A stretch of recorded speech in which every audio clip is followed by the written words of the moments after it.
Have you ever tried to tickle yourself? Go on, give it a try. Wiggle your fingers on your ribs or the soles of your feet. Nothing, right? It just feels like a regular touch, not that uncontrollable, giggly sensation you get when someone else does it. It's one of those weird little quirks of being human that we rarely stop to think about. But why is it that you can't tickle yourself? It's the same touch, the same spot. So what's the difference? The secret lies not in your skin, but deep inside your brain.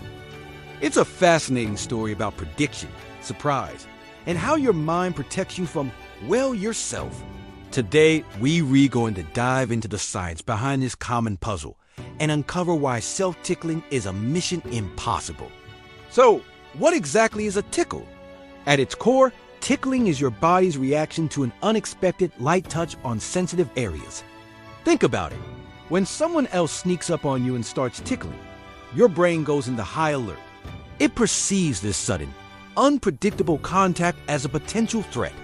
It could be anything: a bug, a predator, or just your annoying older sibling. This element of surprise is absolutely crucial.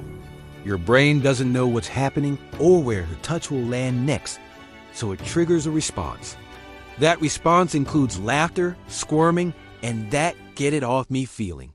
It's a mix of a reflex and a social signal. The laughter isn't always from genuine amusement. Sometimes it's a submissive signal, a way to show you're not a threat. Your somatosensory cortex, the part of your brain that processes touch, and your anterior cingulate cortex, which handles pleasant sensations, both light up.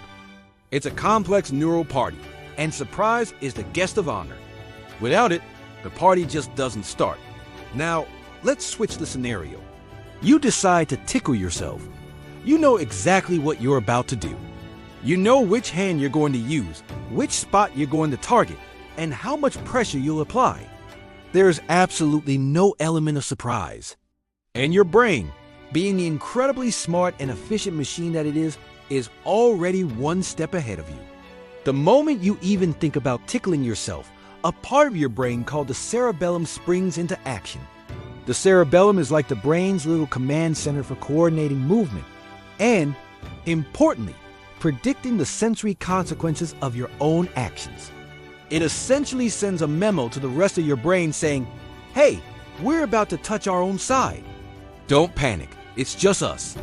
Stand down. This advance warning completely changes the game.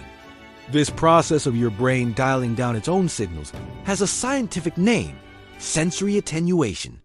It is a fundamental mechanism that helps you distinguish between sensations you cause and sensations caused by the outside world.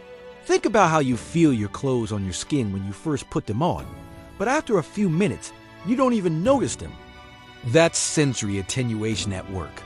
Your brain learns to filter out constant, predictable, and unimportant information so it can focus on what really matters: new, unexpected stimuli from the environment.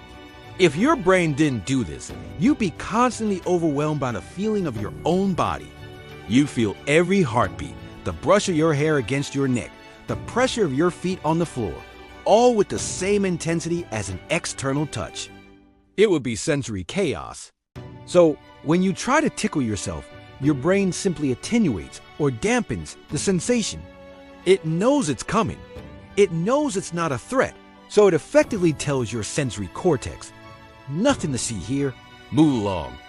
The tickle signal gets canceled out before it even has a chance to make you laugh. Interestingly, this isn't just a human thing. Scientists have even tested this on robots. A robot can be programmed to tickle a person, and it works. But if you program a robot to tickle itself using the same motion, it can't, because its own internal system predicts the movement and cancels the response. However, and this is the cool part, if you introduce a tiny, unpredictable delay into the robot's system, so its brain can't perfectly predict when its hand will make contact, it can suddenly feel the tickle. This experiment beautifully demonstrates that the key ingredient is unpredictability. It's not about the touch itself, but about the brain's ability to foresee it. If the prediction is even slightly off, the tickle response comes roaring back. This also explains why you might be able to slightly tickle the roof of your mouth with your tongue. The cerebellum has a harder time predicting the precise sensory consequences of the tongue's movements compared to your hands. Brain imaging studies provide concrete evidence for this phenomenon. Using functional MRI scans, neuroscientists have watched what happens inside our heads during a tickle fight. When someone else tickles a person, their somatosensory cortex, the brain's main hub for processing touch, lights up like a Christmas tree. There's a huge amount of neural activity. But when that same person tries to tickle themselves, the activity in that exact same brain region is significantly reduced. It's barely a flicker. The cerebellum's prediction has effectively put a damper on the whole process. The brain scans visually confirm that the brain is actively suppressing the sensation. It's not that you're just mentally resisting it. Your brain is physically turning down the volume on the signal. The information arrives, but it's flagged as self-generated and gets filed away without triggering the usual tickle alarm. So why would our brains evolve such a specific mechanism? It's fundamentally a defense mechanism. In the wild, an unexpected light touch could be a spider, a snake, or another creature posing a threat.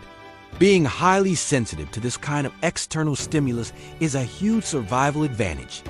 It allows you to react instantly, to brush away a potentially dangerous insect, or to become aware of something sneaking up on you. If you were just as sensitive to your own touch, it would create a lot of false alarms. You'd be constantly flinching and reacting every time your own hand brushed against your leg or your hair touched your neck. By filtering out self-generated sensations, your brain keeps its alert system primed and ready for real external dangers.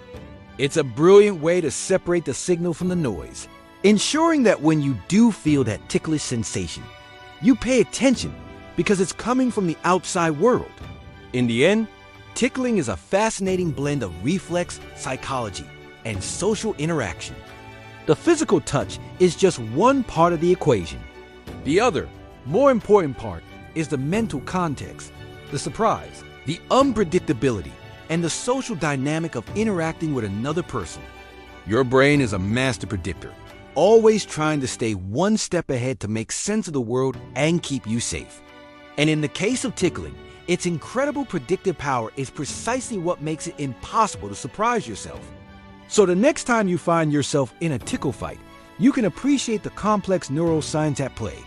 Your brain isn't just making you laugh. It's running a sophisticated threat detection program. So there you have it. The reason you can't tickle yourself is because your brain is too smart for its own good. It predicts your every move and cancels the sensation before it even starts, saving its energy for real surprises from the outside world. It is a perfect example of how our minds are constantly working behind the scenes to manage our experience of reality. What other brain tricks or body mysteries are you curious about? Let me know in the comments below. I'd love to explore more of these fascinating topics with you. Thanks for watching, and if you enjoyed this little dive into neuroscience, don't forget to like and subscribe for more. See you next time.